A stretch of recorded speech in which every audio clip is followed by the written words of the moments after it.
এই যে গরজবাড়ি মসজিদ।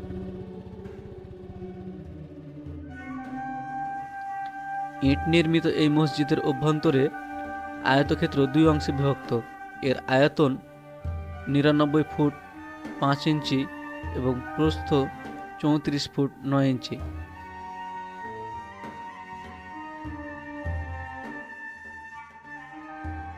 ওপরের ৯টি গম্বুজের চিহ্নাবশেষ রয়েছে।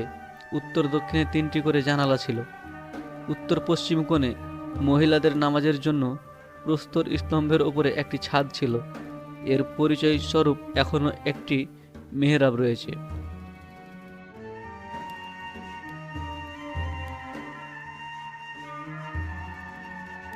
পূর্ব পার্শ্বে একটি বারান্দা, যা ১০ ফুট ৭ ইঞ্চি।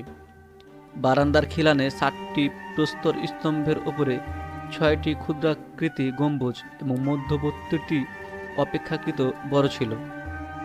এতদ্ব্যতীত পশ্চিম দেয়ালে পাশাপাশি ৩টি করে ৯টি কারুকার্য খচিত মেহরাব বর্তমান রয়েছে।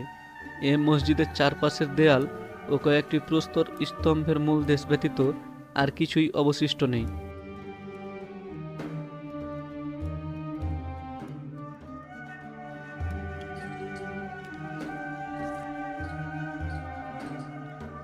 আমরা এখন এসে দাঁড়ালাম দরজবাড়ি মসজিদের সামনে। যে নাম ফলক দেওয়া আছে সেই নাম ফলকের এখানে এখানে বিস্তারিত লেখা আছে। পর্যটন স্থান হচ্ছে ঐতিহাসিক দ্বারসবাড়ি মাদ্রাসা ও মসজিদ।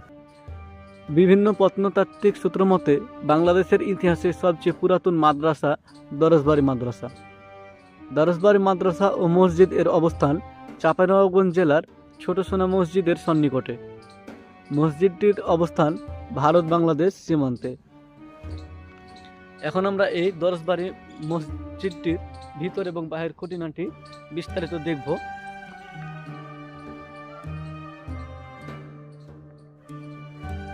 এটি ছিল মসজিদের সামনের অংশ, যেখানে 7টি খিলান রয়েছে। এই 7টি খিলানের উপরে ছিল 6টি গম্বুজ এবং মাঝের গম্বুজটি ছিল তুলনামূলক বড়। কিন্তু দুঃখের বিষয় হচ্ছে এই মসজিদের ওপরে কোনো ছাদ নেই। কোনো এক সময় হয়তো ভূমিকম্পে ভেঙে পড়েছে, কিন্তু এখন পর্যন্ত এটাকে কখনো মেরামত করা হয়নি। এবং এর কারুকাজগুলো দেখুন, টেরাকোটার অলঙ্করণে এই মসজিদের কারুকাজ অনবদ্য নিদর্শন।